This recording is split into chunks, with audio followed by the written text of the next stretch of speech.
your first month's salary will be able to cover your entire cost of coming over. So Wow. it should be able to cover it. And if it's not able to cover it, you're going to get a relocation package, and you should be able to cover it in 6 months. In 6 months, you should be able to stabilize, pay off your debt if you did take any loan to cover your cost of coming down to the UK. So it's worth it.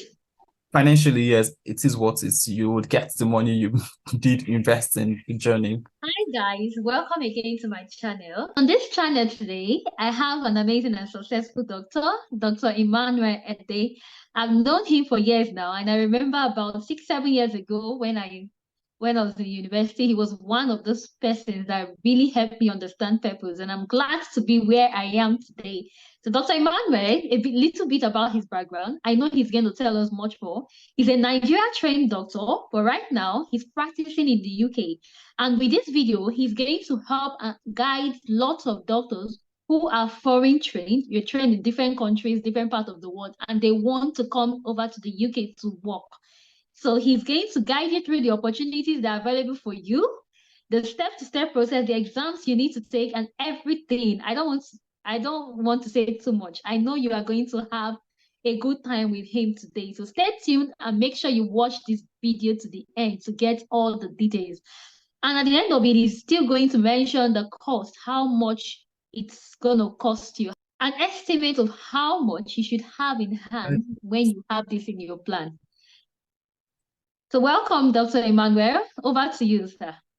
Thank you very much, Victory, for having me on your channel. Thank you so much. I don't think I'm the kind of person you actually just described, but I'll take You are. the compliment. It's really great to be on this show and on your channel and have to share my experience and also help guide young doctors and other doctors that are trying to relocate to the UK. The first question I want to ask you, Dr. Emmanuel, for international medical graduates that wish to come over to the UK to work, what's the first thing they should do? Yeah. I think the first thing they need to do is to make sure they are graduating from a school that is on the World Medical Directory.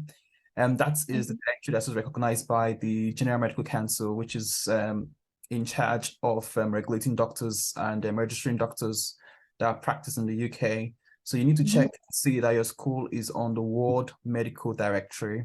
So if your school is on the World Medical Directory and you've graduated, then you're on the right path. Wow. So for as many persons that want to study medicine, even before you get admission, please, you need to check that the school you are getting admission, right? Yes, Is it's on very, this very one. important. Wow. Like, is there a website or how can they just check on Google?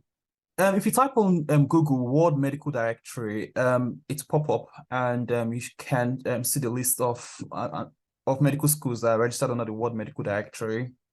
Okay. So, Okay. Wow. Thank you so much, sir. So I would love to ask, for how long have you been in the UK? this is my third year. I came in Wow. 2021. Yeah, so I'm my third year now. So roughly 2 years and counting, but yeah, this is my third year in the UK. Practicing as a doctor. Okay. Practicing as a doctor over 2 years. Yeah, roughly, yeah, over 2 years, yes. Okay. Like for instance, because some persons have this view that it's because coming to the UK as a doctor, it's really not easy. And that's the reason why most persons have been asking, what should we do? They hear of Plab 1 exam, Plab 2 exam. I don't know if you could just take out your time to give them the step-to-step process. For instance, for nurses, after your passport, maybe you can write CBT and then IELTS. So which one should they do first? Just imagine a graduate is coming out from school now. So what do you advise they do first? Um, my own perspective on the approach on the pathway to becoming a doctor in the UK or a practicing doctor in the UK would be a Nigerian perspective. So I don't know about other countries. So I'm just going to tell you about my experience and the little knowledge I have on the journey. So once you finish from medical school that is recognized on the World Medical Directory and also recognized by the General Medical Council in the UK, the next thing you need to do is to have an international passport. So that is an avenue for you to register for an English proficiency examination. So there are two Mhm. options. It's either you take the IELTS or you take the OET. So you can take these exams whichever you prefer. Some people think the OET is easier, but it's a bit more expensive than the IELTS. Why some people just want to go with IELTS. And there are two major bodies that organize IELTS. That is the IDP and the British Council. Like you mentioned, they need to write IELTS, yes. But what's the required band score? For instance, for nurses, band 7 is the minimum that is accepted by the NHS. What's the required band score for doctors to get? If you want to join the register, as a practicing doctor in the UK, you need to have a band 7 in all the domains. That is in writing, reading, listening, and speaking. Then you need to have an overall of a minimum of 7.5 and above. That is for the IELTS. Or if you're taking the occupational English test, which is OET, you need to have a minimum of a band B in all the domains as well, and an overall of a band B for you to be able to take the next step. So passing the English language proficiency exam gives you, it's like the minimum requirement for you to then apply for Plab 1. So if you've not passed the English test, you cannot apply for Plab 1. Wow. Wow. Please, how did they go about applying for this Plab 1 and Plab 2? Please, can you shed more light on this? Onto the GMC online website to register for Plab 1 exam. And when you log into the website, there are certain things you need to have achieved or attained before you can proceed with your application. You need to have graduated from a medical school, and you need to have passed an English proficiency test. Wow. It's not for everyone, actually. The English test is not for everyone. If, for example, you're already in the UK, probably you finished back home in Nigeria or an African country, or you're an international medical graduate, and you've done a master's degree in the UK, so long as you've been studying for 1 year, you can apply for exemption from the test. You need to get a letter from your school just to state that you've been taught in English and in the UK for 1 year. So that should suffice. So you won't need to take the English language English tests. So you don't take IELTS or OET if you have been in the UK studying in English. So once you have registered in the website, you can then apply for Plab 1. Plab 1 is written 4 times a year. The first is in February. The next is in May. After that is August, then November. In 2024, 2025, the GMC is going to change Plab 1 to something called UKMLE. So it becomes... Really? Yes. So it's going to become the United Kingdom medical licensing examination. It should be quite similar to what is obtainable in the US, which is USMLE. So, but that will start from 2024, 2025. If you want more details, check on the GMC website to get more details. It's never been taken before, so I really can't shed more light on what they're planning to do, but it's going to be quite similar to the Plab 1 exam. Do you want me to talk about exam? Yeah, are there like website where one can get materials for this Plab 1 exam or Plab 2? Website for the examination, there isn't any recommended website, but people just try to practice together. What people use, it's that's very common amongst most doctors that have gone through this pathway. It's Plabable. That's something I used in preparing for the exam. So it's an application, so you can download it on your phone. You need to subscribe for as long as you want. I think there are various subscriptions. So if you've gone through the questions in that application, you should, and you're getting a very good score, like 70 and 80% or above, 70% or above, then you should consider yourself ready for the Plab 1 examination. Wow. That's great. That's exciting. Then after the past Plab 1, the next one is Plab 2, right? Yes, the next one is Plab 2. The next examination after Plab 1 is Plab 2. Plab 2 is quite different from Plab 1. Plab 1, it's objective structured question where you have best option. You pick the best option. You have 180 minutes for 180 questions. But Plab 2, there are 16 stations. it's an OSCE, that is objective structured clinical examination.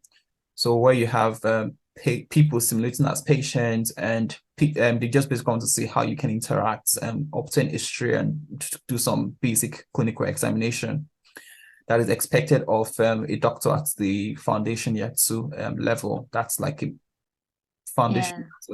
Yeah. Sorry. Minimum. Yeah, that's the barest minimum that's expected from an F2 doctor. That's a foundation year 2 doctor. A foundation year 2 doctor is equivalent to a senior house officer. Wow. Yeah. Wow. Yeah. Yeah. So which of them do they write in Nigeria and which of them so that they know how to plan? Yeah. I believe they have to travel to the UK, right? To write one of the exams. Yes, you can write both in the UK, but because of the cost of traveling and everything, Plab 1 can be written outside the UK, but Plab 2 is only written in the UK, and there are only 2 centers in the UK, and both centers are in Manchester. But the Plab 1, you can write it in Nigeria, you can write it in Kenya, you can write in South Africa, you can write in Dubai, you can write in India. There are lots of centers. If you want to know more about centers closest to you, you can check on the GMC website for the venues for Plab 1 exam. Okay. Okay. So after the past Plab 1, Plab 2, and IELTS, what's the next stage? Is it job application? How do they go about that? After Plab 1 and Plab 2, before you get to job application, you need to apply for registration to obtain the license. So, yeah. Really? So you need to meet certain criteria. Aside the exams, so if you've taken your IELTS, your English test, that means if you are going to come through the English test pathway, that's you're not exempt from taking the English test. You need to make sure at the time of registration, your English test is still valid. Okay. So you need to make sure you have passed Plab 1 and Plab 2 within 2 years of taking your IELTS, because the validity of IELTS is currently 2 years. But the was trying to make some exemption because of COVID and a lot of backlog, people having difficulty booking the exams. So they are trying to extend the validity of the IELTS exam or the English tests that you have taken, be it OET or IELTS, to 3 years. But it's safer to plan with 2 years. Yeah. Make sure at the time of registration or applying for registration, your English test is still valid. The next thing is that you've met the requirement for Plab 1 and Plab 2. And after you've met requirement for Plab 1 and Plab 2, the next thing is you need to get your job history. So what you've been doing since you graduated medical school. If you want to get a full license to practice as a doctor in the UK, you need to have completed your internship back home or wherever you're from. So take notes. So you need to complete your internship. Guys, take notes. I know somebody was asking me because he's about completing medical school. I know he can't wait to leave the country, but you need to do your internship, bro. At least, yeah. Thank you for that tip. Yes. If you want to come straight out of medical school, there is a pathway where it's been more competitive and it's been more tricky, but you won't get a full license. You get a provisional license to practice. You need to go through the UK Foundation Training Program, and that is a bit competitive to get into. That's not the topic of today's discussion. Probably we could delve into that on another video. If you've done internship, you're on the right path. There are certain requirements your internship has to have met. You need to have done at least 1 year if you probably train in a country where the internship is for 1 year. Some countries, theirs is 14 months, 18 months, and even 2 years, like the UK. So you need to have completed the stipulated time for your foundation training back home or wherever you trained. Then you need to get a certificate of good standing from your licensing body back home. So for Nigerians, it's going to be the medical MDC, Medical and Dental Council of Nigeria. So you need to get a certificate of good standing from that body. Then you need to then submit an application with all of this. Wow. Wow. Yeah. Yeah, it's actually a bit more complex for doctors than nurses, in it. Yeah, because Yeah, usually immediately you get a job, immediately you pass your exams and you get a job. Many other things are being done by your employer, but isn't that so for doctors? Now, it's when do they not start applying for jobs? When do you guys not start applying for jobs? you can actually start applying for your job the moment you realize you've passed Plab 2. Okay. You still need to get your license because when you're applying for jobs, they'll be asking you things like, do you have a full license to practice? If you Okay. Okay. Yes. Okay. So by the time you apply for that job and you read them, probably take that you don't have a full license, that doesn't really put you in a good place. Yeah, your chances will be low. Yeah. So immediately you pass, if I get you right, if you pass your English exam, the Plab 1, Plab 2, you should go over, you should plan to get your license first. Yeah. Yeah, you Before you apply. resume massive job applications. Yes, yes. Okay. Before delving into job application, try to get your application in as fast as for registration as fast as possible, so you can be processed. And don't rush. Try to make sure all the documents are complete because if there's a problem with your application, that's going to delay you joining the what's it called, the register, and that can Oh, delay the process. So you want to get okay. the application right at the first go. Okay. Yeah, okay. So after you join the register, how's the job application, visa, flight, and every other thing? How's the process like? For after you've gotten the license and you want to apply for jobs, it's a bit more competitive than it was when was applying. I think I applied for over 70 jobs before I got my first interview. Oh, So, you're yeah, lucky. yes. Apply for 300, over 300. Yeah, but now people are getting applying for close to 500 before they can Yeah. even get their first interview. So it's been more competitive now. So you need to put your best foot forward. So that's why I said you need to get your license first before you jump into job application. Yeah. So if you don't put your best foot forward, going to do it. You're just going to prolong the process because the chances of you getting shortlisted for an interview without a full license is very, very slim. Apply and you get an offer. You're going to get an offer based on your level. So if you have sufficient experience, you probably be starting at a higher level from S2 3 and above. That's a registrar. But most people come in at the level of a senior house officer. That's for those that have completed their foundation training. Okay, And like what band level is that in the NHS? um, it's it's really okay. It's called senior house officer grade. That's an ST1 to ST2 grade. Different trusts would paint it in different what's it called? Would term it different things, but they all mean senior house officer basically. So some people would say it's F2, you're coming as an F2, some would say F3, some would say ST1, ST2.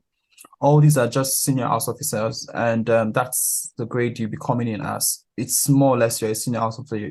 You're not a registrar, but you're just between a doctor that's completed an internship and a doctor that's about to be a registrar. So you're in between. Between, yeah. Yeah. So in terms of once you get an offer, you're going to get a certificate of sponsorship for your employer, which you then use to apply for visa. Then you then begin your journey of practicing in the UK once you get here. Do you have employers like, for instance, as nurses do many employers do they pay for your flight visa for doctors? Okay, For doctors have to food you guys. yeah.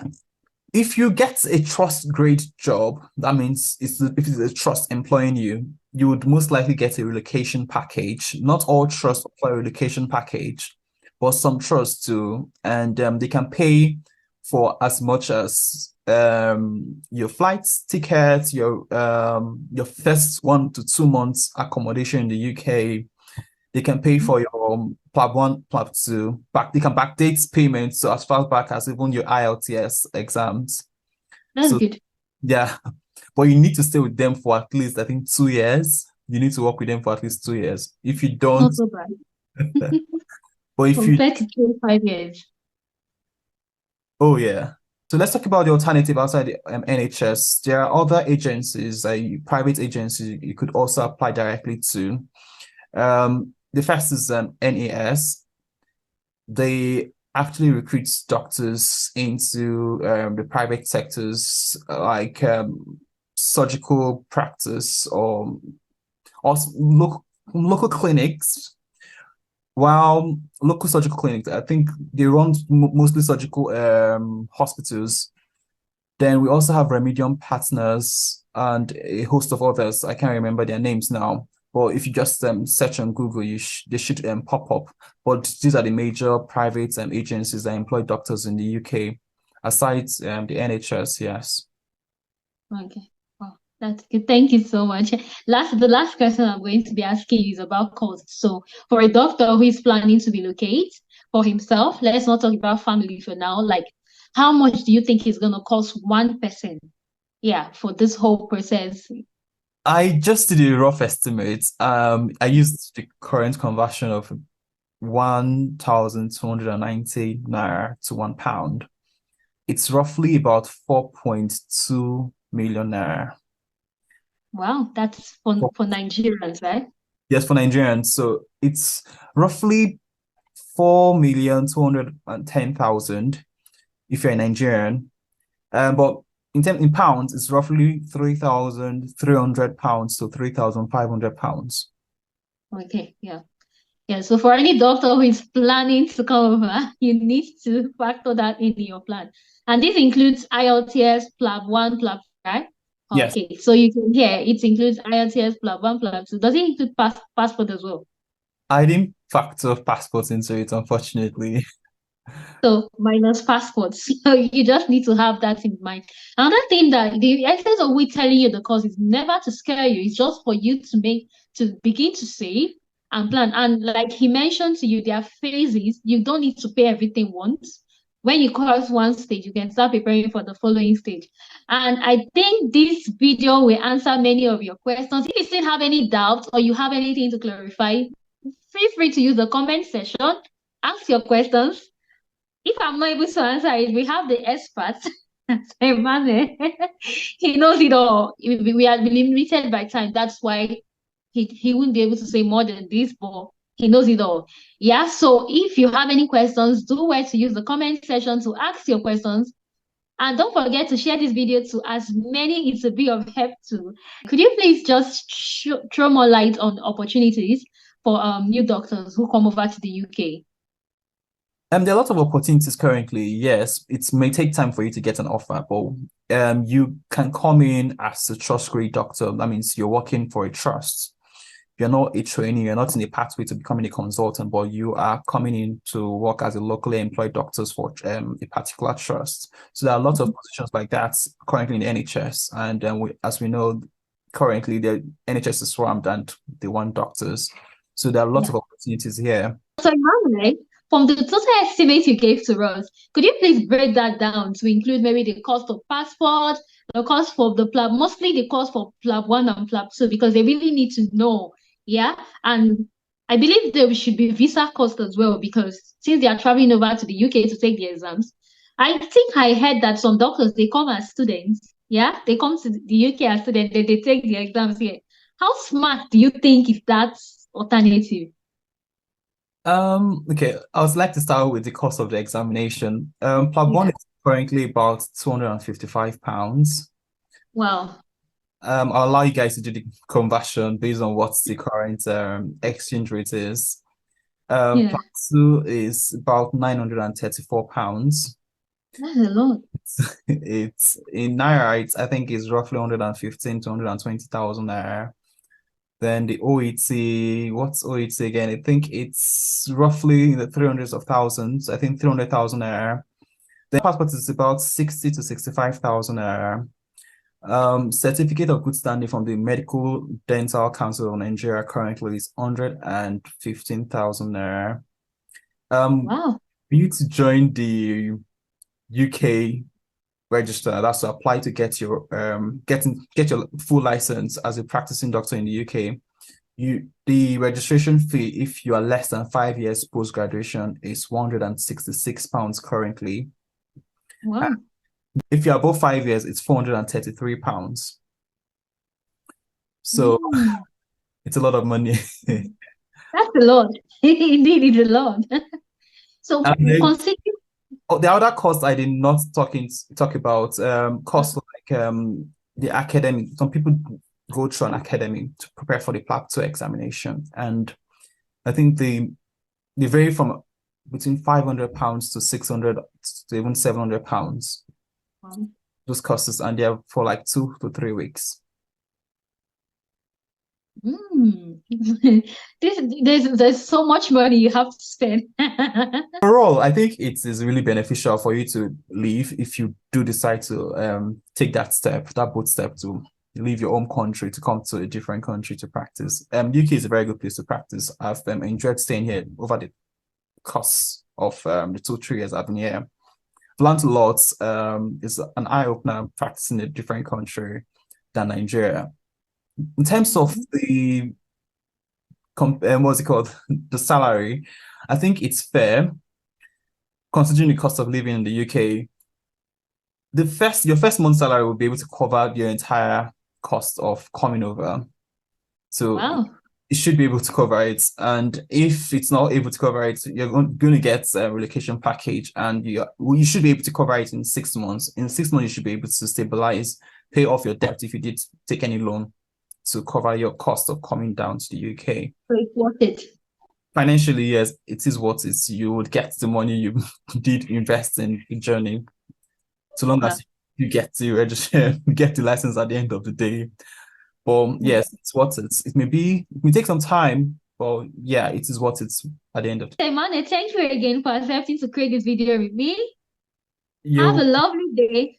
And to all our viewers, God bless you. Stay tuned. Don't forget to subscribe to the channel, like this video, and share to your family and friends.